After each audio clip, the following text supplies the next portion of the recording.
오늘은 그리스도를 알지 못하고 오해하는 사람들, 이런 제목으로 하나님의 말씀을 증거하도록 하겠습니다. 오늘의 본문은 하나님의 아들 예수 그리스도께서 사람들에게 희롱을 당하고 매를 맞고 공회 앞에 서서 변론하는 내용입니다.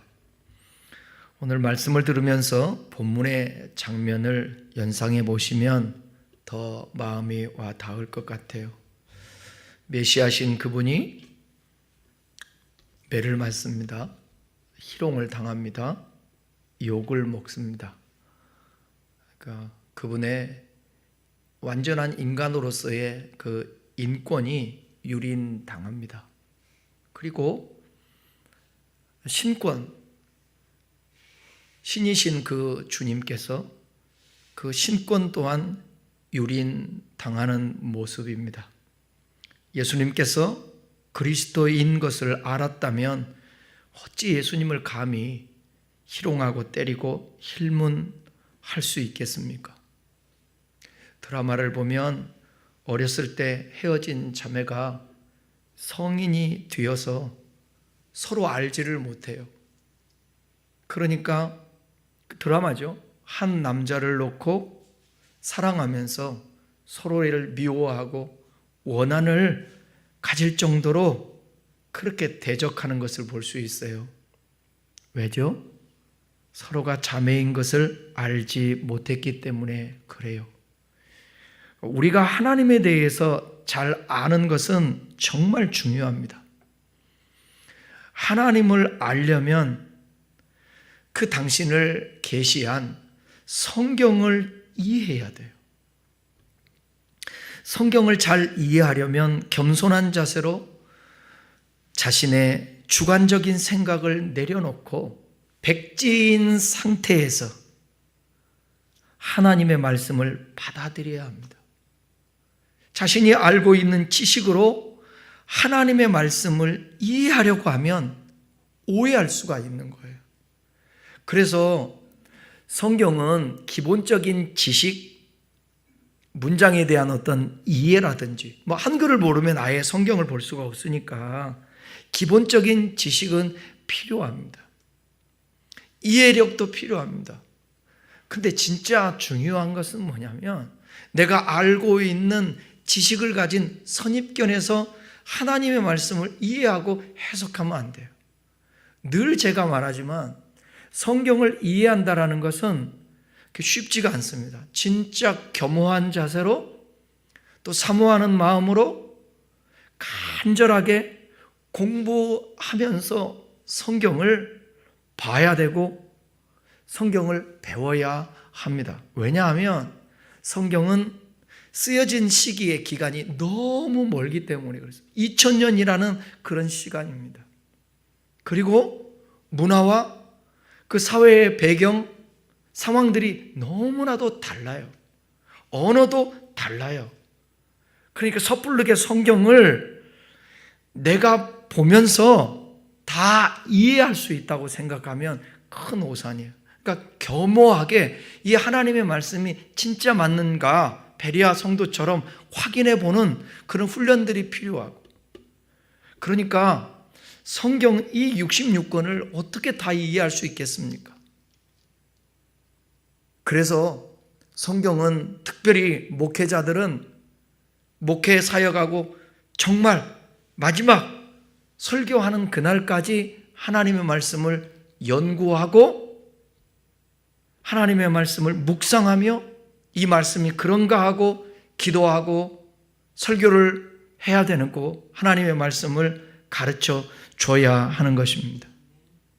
오늘 이 시대의 문제도 마찬가지예요. 여러분, 계엄이라는 이 사태는 분명 잘못되고 위법이라는 사실을 누구도 부인할 수 없는 거잖아요.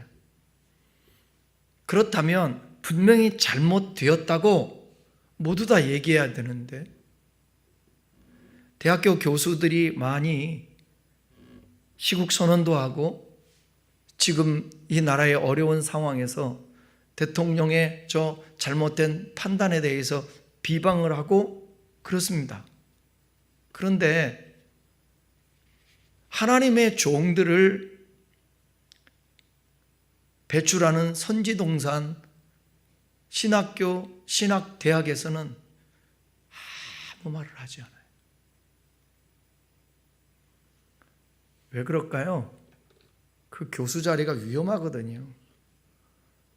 우리 한국교회 자체가 보수적인 거예요. 아주 보수적인 거예요. 제가 큰 교회들도 리서치를 해봤는데 지난주에 있었던 이 내란 상황들, 탄핵 정국, 탄핵소추 부결, 이런 거에 대해서 언급을 안 해요. 그것은 정치 성향들이 각각 달라서 교회 안에 분열이 있을까 봐 하는 분명한 노파심들이 있습니다. 당연하죠. 그렇지만 제가 얘기하고자 하는 것은 이 시대를 살아가는 세상 속에 우리가 그리스도인들이잖아요. 그러면 하나님의 사람들은 정치를 어떻게 말씀의 토대 위에서 봐야 되고, 이 사회를 어떻게 말씀의 토대 위에서 봐야 되고, 경제를 어떻게 봐야 되고, 교육을 어떻게 봐야 되고, 우리의 삶의 선택들은 늘 어떻게 해야 되는가? 그건 기독교 세계관인 하나님의 말씀의 가치, 그게 토대가 돼야 된다는 거죠. 그 토대와 사상 안에서 모든 것을 우리는 결정하며 살아가는 것입니다. 하루에도 어떤 일을 결정하고 판단하는 것들이 우리 수천 가지가 될 수 있어요. 그 판단하는 모든 것들은 내 속에 이미 내재되어 있는 세계관으로 인하여서 판단하는 거예요. 그리고 분별하는 거예요. 그러기 위해서는 우리의 최고의 가치고 진리인 하나님의 말씀을 잘 깨닫고 이해해야 되는 것입니다. 여러분, 지난 주일날도 설교했지만 선지자 노릇하고 귀신을 쫓아내고 많은 능력을 행했다 할지라도 내가 너를 도무지 알지 못한다, 아버지의 뜻대로 행하지 아니하면 모른다라는 거예요. 우리가 아버지의 뜻을 일단은 알고 그래야 아버지의 뜻을 행하잖아요. 그 뜻을 안다라는 것은 어떻게 알아요? 기본적으로는 성문화된 하나님의 말씀으로 하나님에 대해서 알고 세상을 어떻게 우리가 살아내고 반응할 것인지 성경을 통해서 알 수 있는 거 아닙니까? 그 다음에는 이 삼라만상에 돌아가는 이치들을 보면서 또 하나님의 뜻과 섭리를 깨달을 수 있게 되는 거 아니겠습니까? 그러니까 우리가 겸허한 자세로 많은 독서, 책들을 읽고 사상서적을 읽고 문학책을 읽고 소설책을 읽고 그 다음에 세상에서 공부를 하고 전문 공부를 하고, 이 모든 것들이 뭐냐면 하나님의 말씀을 알아가는데 이게 다 기초적인 지식이어야 된다는 것이죠. 하나님의 말씀보다 세상에 있는 어떤 것들이 지식과 철학과 논리와 사상들이 우위에 있을 수는 없다라는 것이에요. 하나님의 말씀인 거예요. 하나님의 말씀으로 내가 판단하고 하나님 말씀으로 말하고. 목회자들의 고민은 첫째는 하나님의 말씀에 대한 이 이해에 대한 갈급함인데 그런 고민도 안 해요. 그리고 오늘 이 시대의 목회자로서 어떻게 살아야 될 것인지 고민을 안 해요. 주님 앞에 섰을 때에 부끄럽지 않기 위해서 어떻게 나에게 이게 되는가 안 되는가를 떠나서 하나님이 뭘 원하실까? 예수님이라면 어떻게 할 것인가? 사람을 기쁘게 하랴, 하나님을 기쁘게 하랴. 여러분, 오늘날 이 시대의 목회자들이 사람을 기쁘게 했으면 좋겠어요? 하나님을 기쁘시게 했으면 좋겠어요? 그렇지만 여러분들은 그렇게 말하지만 우리 교인들 말고 다른 데는 이렇게 말해야지. 이 말하면 무슨 말인지 알겠죠? 근데 사람들은 꼭 혼합적인 생각을 해요. 하나님도 기쁘게 하지만 사람도 기쁘게 해주기를 원해요. 근데 그럴 때도 있지만 그렇지 못할 때 되게 많아요. 제가 몇 주 전에 설교할 때 사무엘상을 두고 설교할 때 그거 기억하세요? 너는 여호와만을 섬기라. 뭐라고요? 근데 그들이 여호와도 섬기고 바알도 섬기고 아스타롯도 섬겨요. 이게 같이 가는 거예요. 이게 혼합주의예요. 섞이는 거예요. 산상수훈에서 마태복음 6장에 하나님과 재물을 뭐라고 그랬죠? 겸하여 섬길 수가 없는 거예요. 이건 대표적인 재물을 얘기하는 거지만 물질뿐만 아니라 이 모든 것들, 하나님과 사람을 겸하여, 하나님과 이 세상의 어떤 가치도 겸하여 섬길 수가 없는 거예요.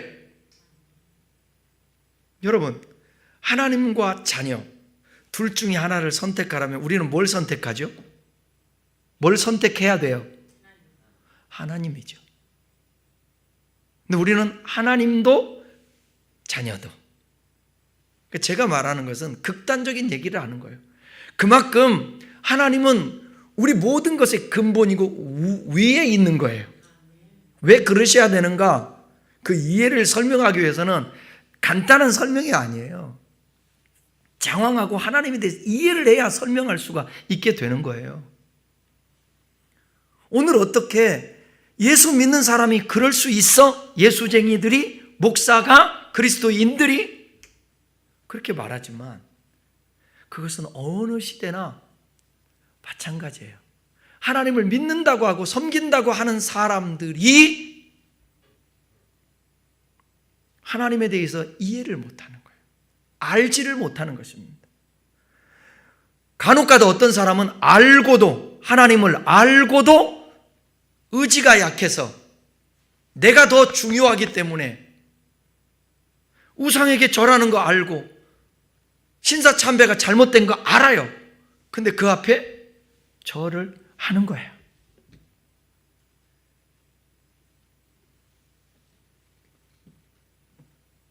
첫째는 중요한 게 성경을 이해하는 거예요.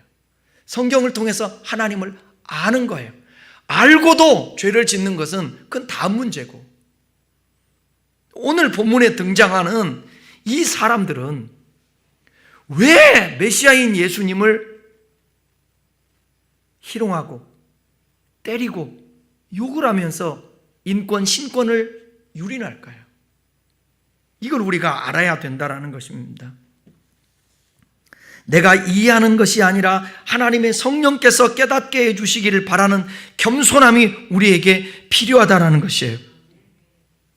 작금의 한국 현실 상황도 어떻게 이해해야 하는지 성경적인 세계관을 가져야 올바른 이해와 선택을 가질 수 있다는 거예요. 우리는 그래서 역사를 잘 알아야 되는 것이에요. 역사를. 오늘 현실의 결과물을 보고 그 과정이 뭐가 잘못돼서 이런 결과가 왔는지 그것을 우리가 지금 이 시점에 와서 이해하고 깨달아야 된다는 것이에요.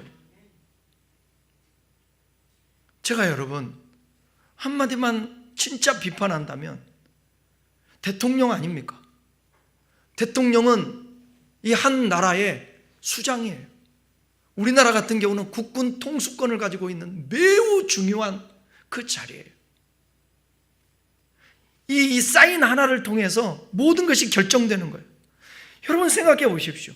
이게 불의한 것을 계엄이 불의한 것을 알고 이게 잘못된 것을 알매도 불구하고 그의 명령이 얼마나 중요한지 군인들이 여러분 복종할 수밖에 없잖아요. 안 하면 항명이 되니까.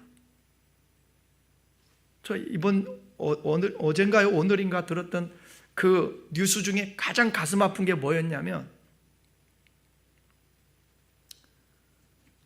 아무것도 알지 못하고 그걸 따르면서 자기 부하에게 지시하고 자기 부하가 부하의 가족들까지도 특전사라고 조롱을 받는, 그래서 식당도 들어가지 못하고 다시 집으로 돌아가는, 이런 일들을 일어나고, 여러분 요즘 국방위원회 하는데 거기에 50명 되는 그 장성들이 앉아있지 않습니까? 너무 속이 상한 거예요.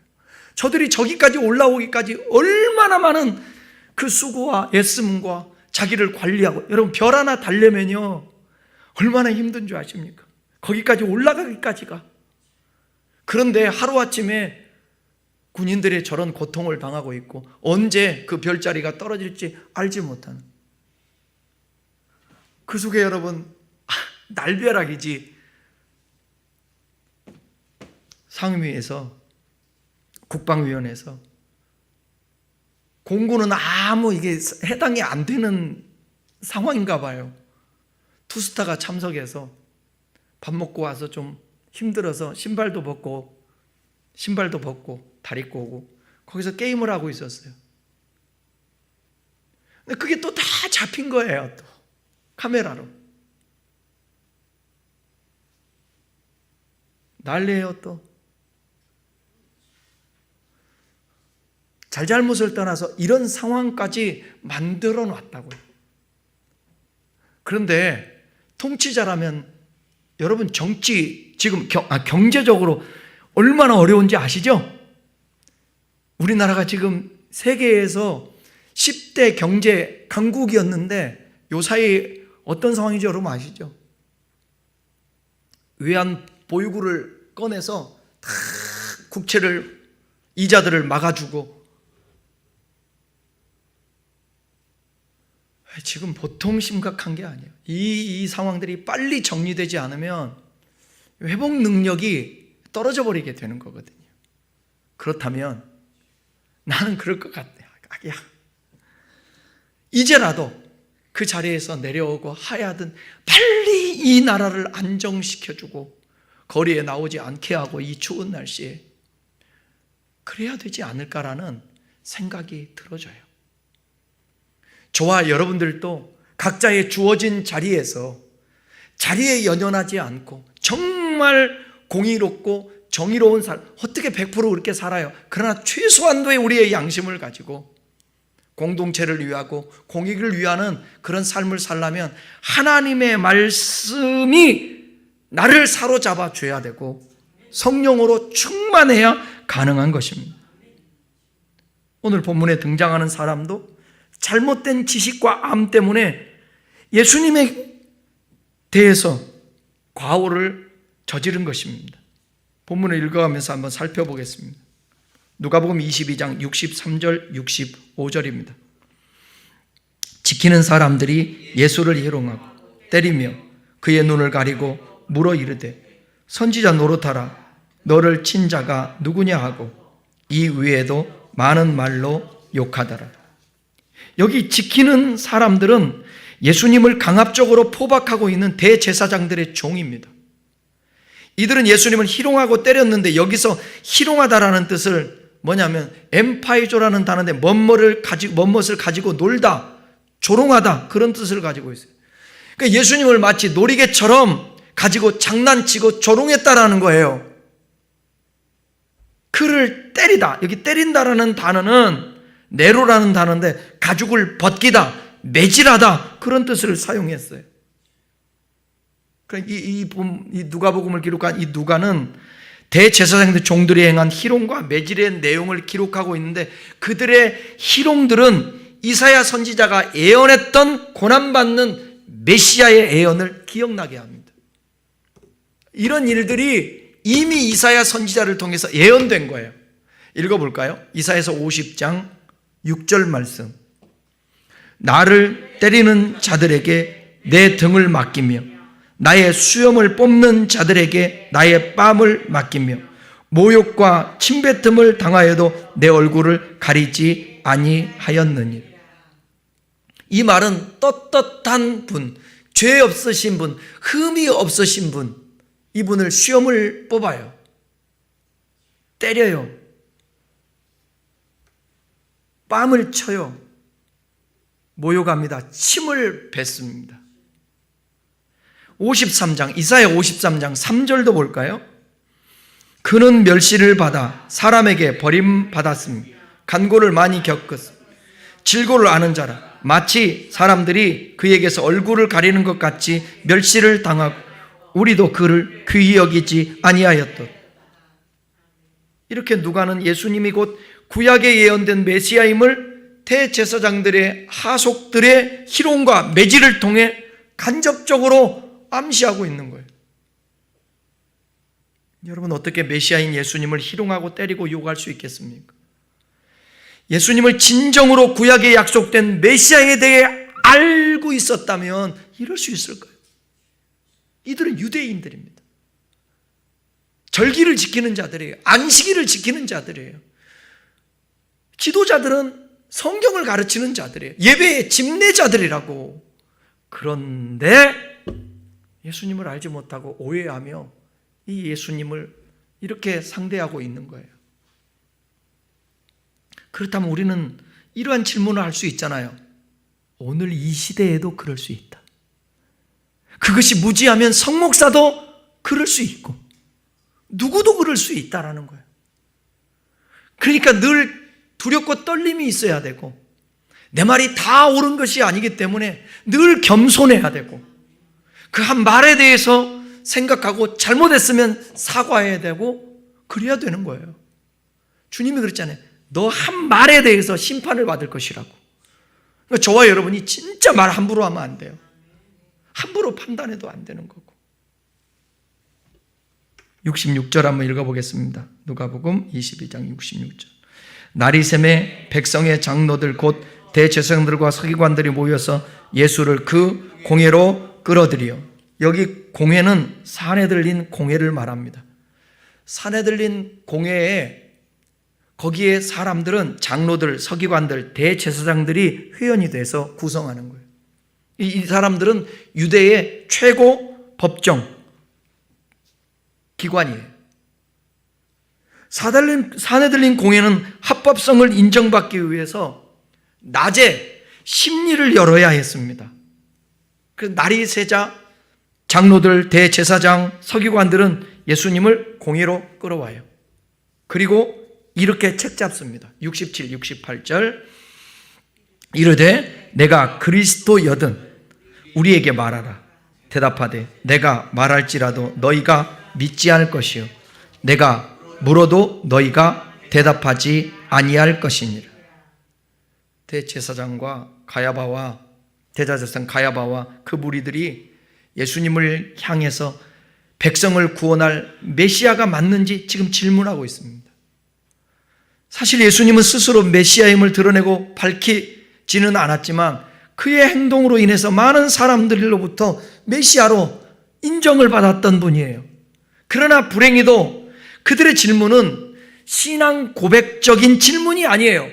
믿기 위해서 당신이 진짜 메시아입니까? 그리스도입니까? 이렇게 질문한 것이 아니라 예수님을 사형죄로 고소할 내용을 찾기 위해서 유도신문한 거예요.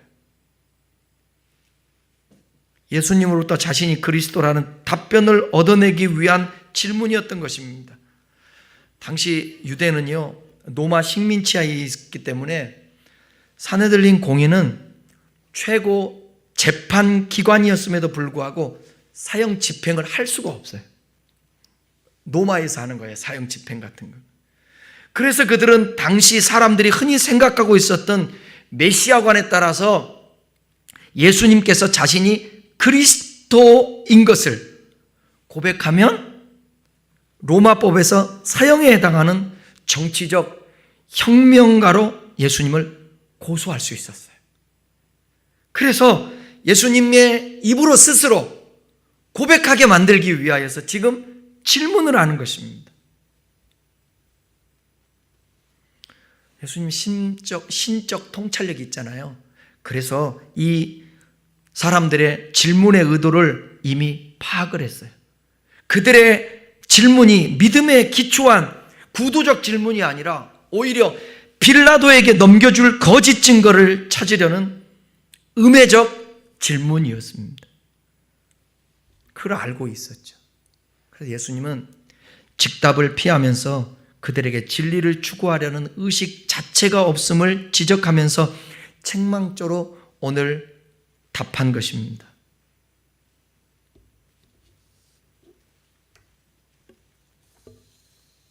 내가 여기 나오죠. 내가 그리스도라고 말할지라도 너희들은 믿지 않을 거야. 내가 물어도 너희가 대답하지 아니할 거야. 믿지도 않을 거면서 왜 나한테 물어? 너희들 나 책 잡으려고 그러지? 나 죽이려고 그러지? 이미 알았어요. 주님은 다. 그리고 이미 이제 죽을 것도 아셔요. 알고 계신다고. 69절 한번 보겠습니다. 69절 시작. 그러나 이제부터는 인자가 하나님의 권능의 우편에 앉아 있으리라 하시니. 예수님께서 하신 말씀은 시편 10편 5절의 말씀을 인용한 것으로 보여요. 한번 읽어볼까요? 시편 10편 5절. 주의 오른쪽에 계신 주께서 그의 진노하시는 날에 왕들을 쳐서 깨뜨리실 것이라. 시편 110편은 다윗의 후손으로 오는 왕이 다윗이 받은 언약을 이어받아서 영원한 왕으로 다스릴 것을 말씀한 것입니다. 하나님의 권능은 하나님의 우주적 통치를 가리켜요. 세상을 창조하신 하나님은 하늘의 보좌에 앉아 세상을 다스리고 계십니다. 그리고 하나님의 우편에 앉는다라는 표현이 나오잖아요. 오늘 예수님이. 이러한 하나님의 통치에 예수님께서 협동자가 된다라는 뜻입니다. 유대인들은 특별히 우편에 중요한 의미를 두었습니다. 왜냐하면 우편은 힘과 통치를 상징한다고 여겼기 때문에. 고대 근동 지역에서는요, 전쟁을 벌이잖아요. 전쟁에 나가는데 전쟁에서 큰 공을 세운 장수들이 있잖아요. 그러면 그 장수들을 왕이 큰 잔치를 베풀어요. 그리고 어디에 앉히겠어요? 바로 오른쪽 우편 옆자리에 앉게 하는 풍습이 있었습니다. 그러니까 이것은 승전한 장군에게 주어지는 그 명예로서 왕의 통치권에 참여하는 자가 된다는 상징적 의미예요. 따라서 예수님께서 하나님의 권능에 우편에 앉는다라는 것은 만물의 주권자가 되신 하나님과 함께 세상을 통치의 동반자가 되심을 가리키는 것입니다.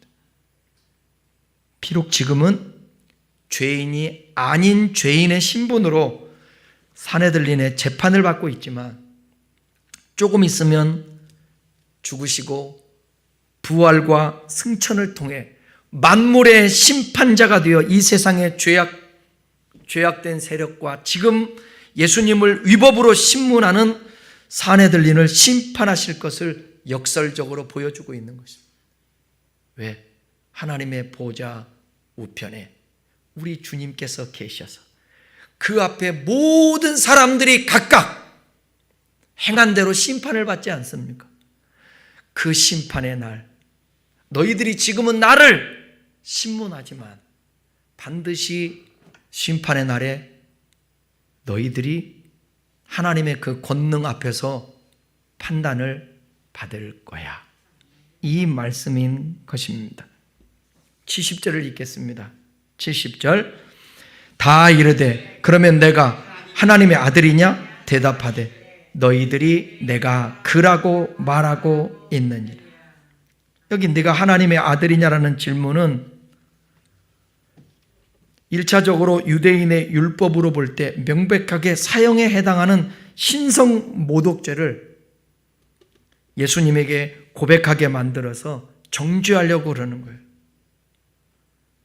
예수님을 고소할 정확한 증거를 얻기 위해서 그들은 인간임을 밝히는 것으로 오해할 수도 있는 애매한 인자라는 말을 쓰지 않아요. 인자라는 말을 쓰지 않고 그리스도라고, 그러면서 또 오늘 함께 읽었던 말씀에서는 하나님의 아들, 네가 진짜 하나님의 아들이냐? 이렇게 또 물어요. 예수님께서 뭐라고 말씀해요? 너희들이 내가 그라고 너희들이 말한다. 그러니까 이제 예수님은 죽을 각오를 하고 답을 하는 거예요. 하나님의 아들이라고 얘기하면 내버려 두겠어요? 그러잖아요. 하나님의 아들이라고 고백하면 죽는 겁니다.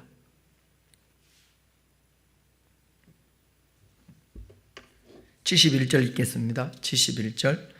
그들이 이르되 어찌 더 증거를 요구하리요?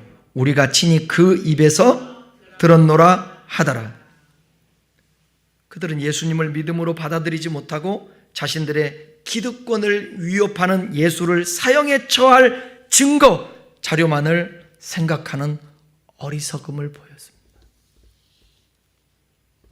그들은 이미 사탄의 도구로 사용되고 있었기 때문에 아무리 진리를 보고 들어도 깨닫지 못하는 상태였어요.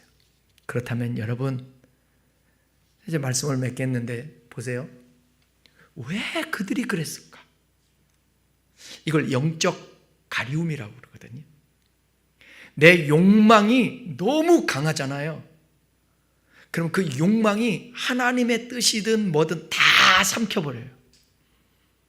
그러니까 신앙도 물어볼게요. 우리 자신들을 위해서 우리가 존재하는 거예요?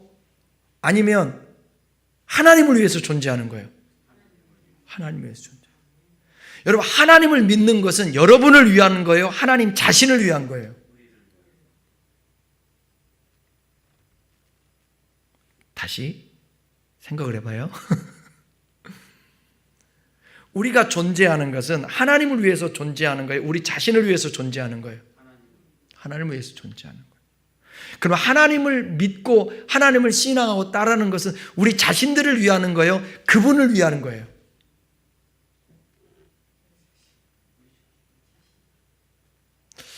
왜 그 답이 나오지? 내가 질문을 잘못하고 있나? 우리 존재 이유가 뭐냐고요? 하나님을 위해 존재하잖아요. 그죠? 내가 그러면 신앙하는 것은 나를 위한 거예요? 하나님을 위한 거예요? 그죠? 이게 쉽지 않은 거예요. 우리가 머리 안에 이게 박혀 있는 거예요. 그러니까 여러분, 그 대답이 이렇게 순간적으로 나오는 거예요. 우리의 존재 자체는, 우리가 존재하는 모든 자체는 원인자가 누구냐면 하나님이세요. 그 하나님 안에서 내가 살고 있고 그러지만 종국적으로 내가 내 삶을 영위하면서 살아내지만 종국적인 모든 삶은, 신앙하는 것은 누구를 위하는 거라고요? 하나님의 주권자이기 때문에 그분을 위하는 거란 말이에요. 그 통치 안에서 하나님이 말씀한 대로 나의 가치를 알고 내가 누릴 걸 누리고 내가 기뻐할 걸 기뻐하고 감격할 걸 감격하고 살아내는 거예요. 그러니까 양이, 내가 늘 얘기했잖아요. 양이 목자를 위해서 존재해요? 목자가 양을 위해서 존재해요? 에? 양이 목자를 위해서 존재하는 거예요. 그렇지만 양으로서는 존재해야 되는데 양이 존재하려면 누구의 도움이 필요한 거예요? 목자의 도움이 필요한 거예요. 이건 거예요. 하나님과 우리와의 관계도 마찬가지예요. 그런데 하나님을 섬기는 데 있어서 우리가 하나님의 영광이라고 얘기하잖아요. 이건 정답이잖아요. 우리가 존재하는 게 하나님의 영광을 위해 존재하죠. 그러면 이렇게 말해요. 사람들은 하나님의 영광을 위해서 내가 돈도 벌어야 되고 내가 건강도 해야 되고 내가 능력도 있어야 되고 실력도 있어야 된다고 얘기한다고. 근데 여기에 모순이 있다라는 거예요. 그렇게 말했으면, 그게 하나님의 영광이라면 진짜 모든 것이 죽든 살든 뭐하든 다 하나님의 영광이라면, 돈 버는 것도 하나님의 영광이라면, 내 실력을 내세우는 것도 영광이라면, 우승하는 것도 영광이라면 그 영광이 하나님 없이는 가치가 없는 거잖아요. 근데 우리는 이렇게 하는 거예요. 여기서 또 나오는 거예요. 하나님만이 아니라 나도도 나오는 거예요. 겸해서 나오는 거예요. 하나님 영광도 받고 나도 영광 받고.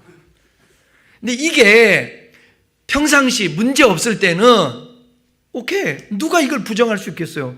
하나님께 영광 돌리는데 이 세상에 들 가치들이 가치들이 막 돈이다. 근데 돈 많은데 이 모든 돈이 하나님이 주셨다. 하나님께 영광을 돌린다. 그랬으면 이 돈은 누구 건 거예요? 누가 있게 한 거예요? 하나님 있게. 그러면 이거를 어떻게 써야 돼요? 이게 답이잖아요. 근데 그러냐 말이죠. 하나님이 재능을 줬어요. 영광을 줬단 말이에요. 그걸 누구를 위해 쓰냐고요. 이게 우리의 늘 언제나 알면서도 딜레마인 거예요. 그래서 좀 과격한 말을 하면 책에 보니까 이런 말이 있어요. 하나님, 나를 타치하지 말아요. 나는 하나님 영광 돌릴 테니까 내가 물질의 주인인 하나님 앞에 11조 드릴게요. 시간의 주인인 주님 앞에 주일 드릴게요. 다른 부분은 노터치, 간섭하지 마세요. 이게 스스로가 말하지는 않지만 현실적으로 그렇게 살고 있는 그리스도인들이 너무 많다라는 거예요. 그리고 힘든 일, 어려운 일 당하면 그때는 어떻게 해요? 하나님 도와주세요. 그래서 회복되면 뭐라고? 하나님이 하셨습니다. 간증해요. 그리고 하나님이 주신 그 많은 누림을 같이 공유하고 나누지 않고 자기만 착복하는 거예요. 내 옆 사람이 어려운지 안 어려운지 아무 상관이 없어요. 교회가 어려운지 안 어려운지 아무 상관 안 해요. 내가 할 도리 했으니까 이런 거예요. 여러분, 지금 이러한 국가에 어려운 일이 있었을 때 돈이 있는 사람도, 돈이 많이 저축하고 있는 사람도 왜? 걱정하겠죠. 나라가 안정돼야 되지만. 그런데 그분들은 크게 걱정 안 해도 살아요. 통장에 돈이 많은 사람들은. 경제가 어렵잖아요. 나라가 어려우면 그 돈이 힘이 되는 거예요. 그래서 더 재산을 축적할 수 있어요. 근데 진짜 문제는 어떤 사람들이에요? 누구 같은 사람? 뭘 우리 같은 사람이야. 목사님 같은 사람.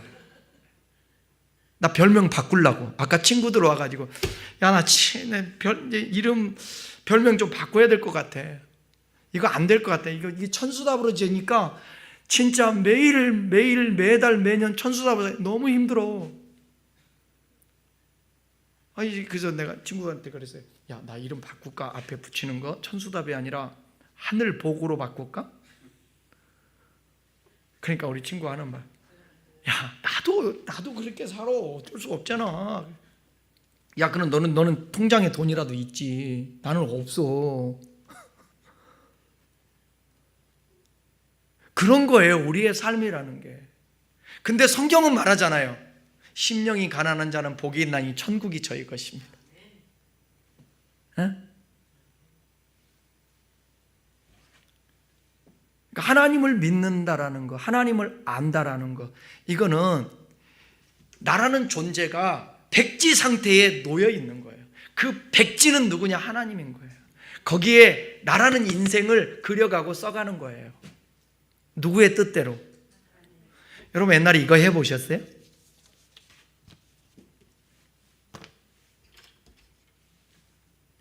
이게 뭐예요?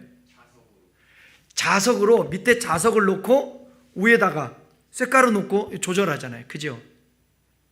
나라는 인생을 성중성을 올려놓고, 하나님 그런 거예요. 이 세상을 창조해 놓고 하나님은 그려가시는 거예요. 하나님이 작품이라고 그러잖아요.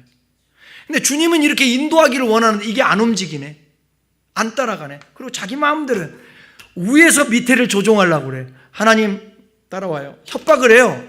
사람들이 하나님 나 올해까지 내가 기도했던 거 응답해 주지 않으면 하나님 떠날 거예요. 이러잖아. 협박하잖아.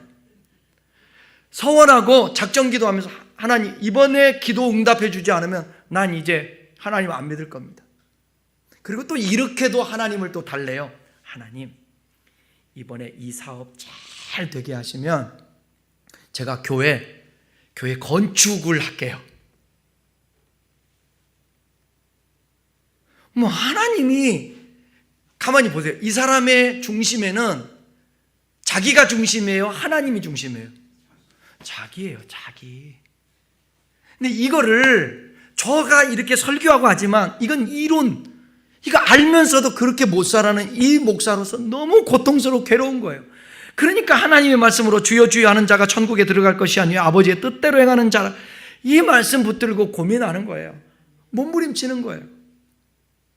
여러분의 양심이 살아있어서 이 사실을 알고 살면 평상시에 잘못하면 못 견뎌요. 그리고 결정적인 순간은 악을 행할 수가 없어요. 그래도 주님을 선택하게 돼 있어요. 그래서 내가 말씀 충만, 성령 충만, 은혜 충만, 이걸 강조하는 이유가 그거에 있는 거예요. 그 사람 받은 사람만 그 사람 알아서. 내가 물어볼게. 우리 자신은 우리 것을 되게 소중하게 여겨요. 그죠? 제가 지금 쓰고 있는 이 안경을 벗겨버리면 전 설교를 못해요. 성경을 못 읽어요. 읽을 수가 없어요. 한자도 안 보여요, 지금.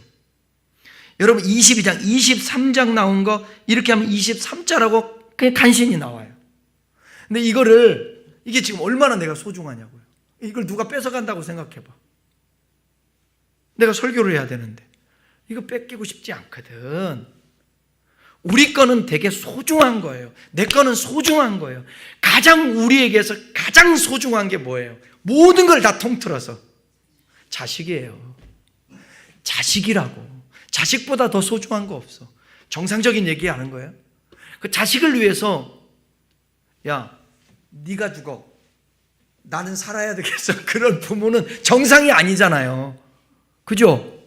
아니잖아요. 그렇게 할 수도 없지만 만약에 대신 죽으라면 우리는 죽어야 되지 않지 않습니까?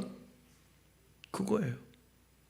그렇게 내 것을 소중하게 여기는 거예요. 그 소중하게 여기는 그것 때문에 내가 죽일 수가 있을 정도로 소중하다니까.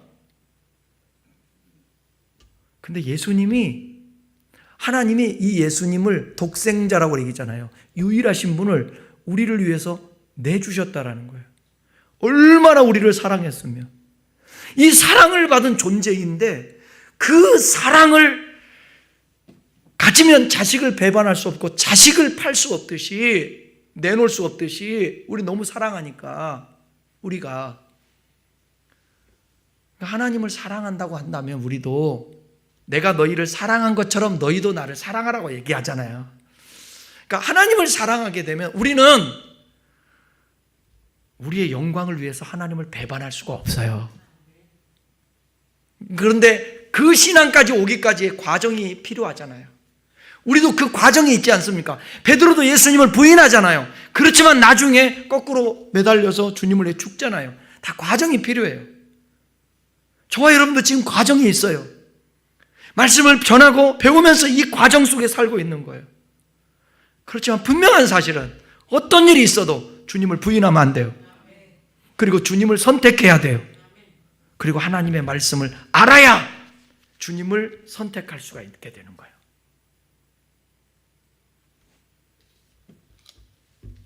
지금도 저의 고민은 그래요. 우리 친구들하고도 얘기하는 게 뭐냐, 이 시대에 이런 상황 속에서 목회자는 어떤 역할을 하고 어떻게 살아야 되고 외쳐야 되고 말해야 되나, 그것이 이것이란 말이에요. 성경은 도대체 이 상황을 어떻게 말하고 있는지를 이 성경을 통해서 알고 선포해야 되죠.